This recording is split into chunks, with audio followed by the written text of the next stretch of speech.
If a music writer that you respected was going to summarize Tony's sound in 2 words or just a couple words, what 2 words would you go? They got it. They got me. Um, that's a good one. It would be quantity. Um, I am the type that puts out a lot of stuff. Yeah. And I'm not the type that's going to perfect the stuff. Yeah. But one reason I do that is because if you got 10 songs, you won't reach as many people as you got 1,000 songs. Yeah. Everybody's not going to like all your songs, but you surely are going to get to more people to form an opinion on your songs. Yeah. So I have to plug my 1,000 songs recorded. I can't tell you about the ones that didn't get recorded. And people told me, but why you gotta put so many out? And I say to them, if you heard a lyric that touched you, does it matter if it was done in the house in 10 minutes or in an expensive studio in 10 hours? What happened? Well, the words touch me. Yeah. And do you care how many hours it took for those words to touch you? No, they will say. So my point once again is some people, it got to be perfected. I got to spend all this money. I got to get it right to say what they want to say. And then there's people like me that say, I'm going to say what I want to say in a studio, out of studio, around the corner, whistling in a bus. And as I'm plugging again, as my last video shows on New Year's Eve, I went to the mic. I'm not a singer, and I created a New Year's Eve song that I think is one of my better songs. Why? It took 5 minutes, less than 5, to run to a mic and do it. But if other people feel that way, and so far I'm getting a good response from my New Year's Eve song, then wow, nobody's going to say, oh man, it took them so quick to do that. No. I hope I answered your question. Oh, you mind. I recently asked a friend, I said, what is your happy place? And I told that friend, I haven't used those words in decades, happy place. And so then I said, I'm glad I brought that up because I think my happy place, which is, peace of mind, is something that people think I might be crazy in. I actually put up a video every day.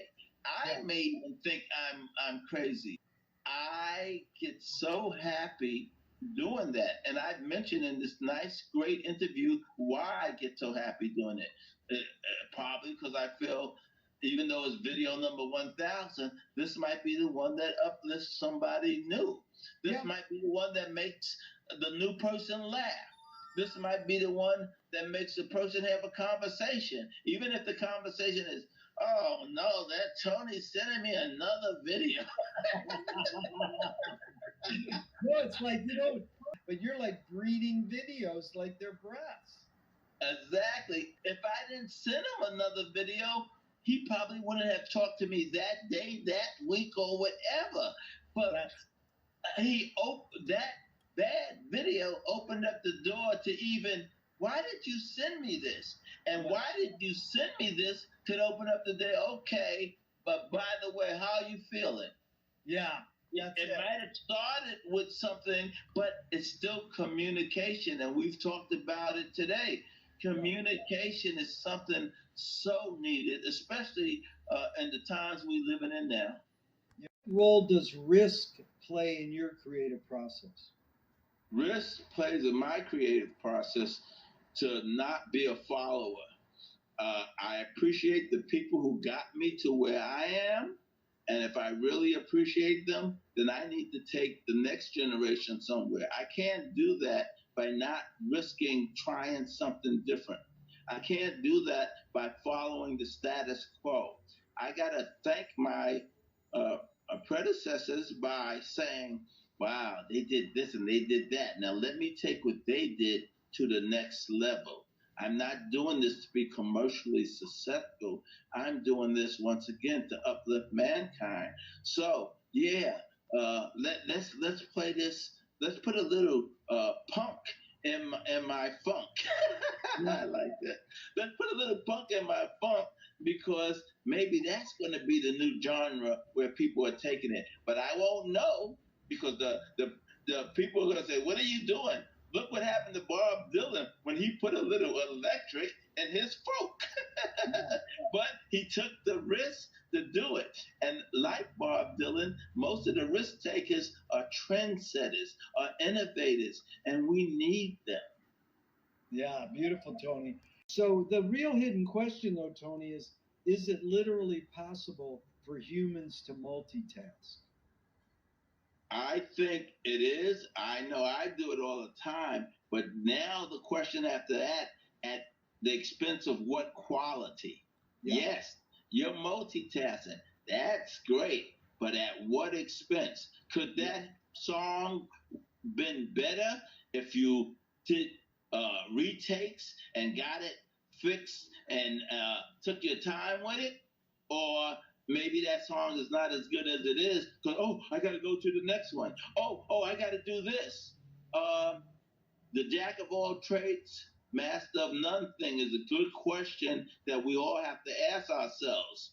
Is it better to have 1,500 videos as I have? That's a plug. That's a plug. I have 1,500 videos. Is it better, or is it better to have a few really great ones? Yeah. Well, I kind of answered my own question, or maybe that's how I do it. I want other people to do it the way that makes them comfortable. Why does anyone do what they do? Gets back to that sociology and culture.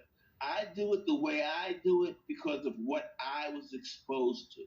Someone may take 5 years to make one good movie because they were exposed to that's the way to do it. None of us is right or wrong.